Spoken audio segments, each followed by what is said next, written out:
మనం సూటిగా చెప్తున్నాం. ఎవరికి చెప్తున్నాం? ప్రధానమంత్రికి చెప్తున్నాం.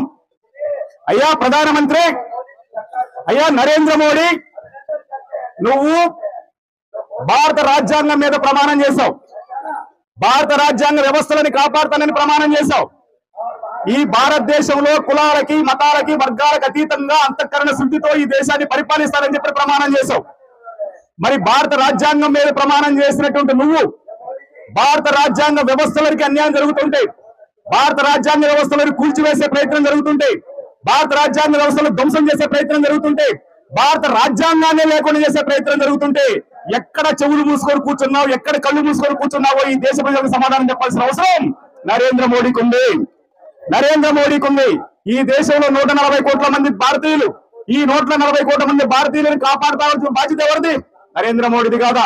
ఈ దేశంలో ఉండబడిన వ్యవస్థలను కాపాడాల్సిన బాధ్యత ఎవరిది? నరేంద్ర మోడీది కాదా?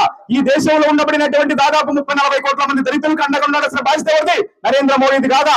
మరి అదే నరేంద్ర మోడీ ఈ దేశంలో ఆవు మీద దాడి జరిగితేనేమో మనుషులు చంపుతుంటారు, ఆవు మీద దాడి జరిగితేనేమో మనుషులు చంపుతుంటారు, సనాతన ధర్మం అనకపోతే భారత మాతకి జై అనకపోతేనేమో మనుషులు చంపుతుంటారు, క్రిస్టియన్ల పేరు మీద మమ్మల్ని చంపుతుంటారు, ముస్లింల పేరు మీద మమ్మల్ని చంపుతుంటారు, అనేక రకాల పేర్లు పెట్టి మమ్మల్ని చంపుతున్నటువంటి ఈ సమాజంలో నరేంద్ర మోడీ ప్రధానమంత్రిగా 100% ఫెయిల్ అయ్యాడన్న విషయాన్ని కూడా మనం ప్రకటించాల్సిన అవసరం ఉంది. ఢిల్లీ కేంద్రంగా విషయం కూడా సిస్టమ్ చేస్తా ఉన్నాం. నరేంద్ర మోడీ ప్రభుత్వం ఫెయిల్ అయింది. ప్రభుత్వం నరేంద్ర మోడీ అప్పులు చేయడానికి, లక్షల కోట్లు తీసుకురావడానికి, లేదా ఇంకోటి చేయడానికి ఉపయోగించబడ్డాయప్ప. ఈ దేశంలో ఉండబడిన దళితులకి, ఈ దేశంలో ఉండబడిన గిరిజనులకి రక్షణ కల్పించే దగ్గర నరేంద్ర మోడీ ప్రభుత్వం అట్రబాపైందన్న విషయాన్ని కూడా మనం ప్రకటించాల్సిన అవసరం ఉంది. అది నిజమన్న కాదన్న అవసరం కూడా మీరు గమనించండి. అది నిజమైతే ఈ రోజు నిజంగా భారతదేశంలో ఆయన భారతదేశ సార్వభౌమాధికారాన్ని కాపాడే దగ్గర నరేంద్ర మోడీ ప్రభుత్వం ఉంటే 100% రాకేష్ కిషోర్ మీద ఈ పార్టీకి చర్యలు జరుగుండేవి. రాకేష్ కిషోర్ మీద ఈ పార్టీకి చర్యలు జరుగుండేవి. మరి రాకేష్ కిషోర్ మీద ఈ చర్యలు తీసుకోలేకపోవడానికి కారణం ఎవరు?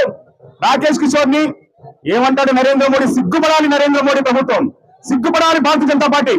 ఏమంటాడు నరేంద్ర మోడీ? ఒక ట్విట్టర్ లో ప్రకటన చేస్తాడు.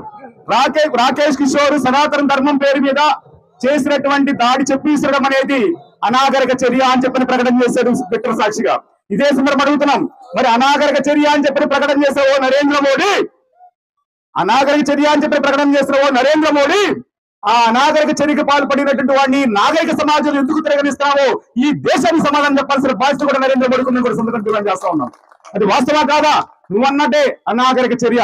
మరి అనాగరిక చర్యకు పాల్పడితే ఈ ఆధునిక సమాజంలో ఎందుకున్నాడు? అక్కడ ఆధునిక సమాజంలో తిరగనిచ్చింది ఎందుకు చేస్తున్నావు? అంటే శిక్షించాల్సిన నువ్వే రక్షిస్తున్నావు, శిక్షించాల్సిన నువ్వే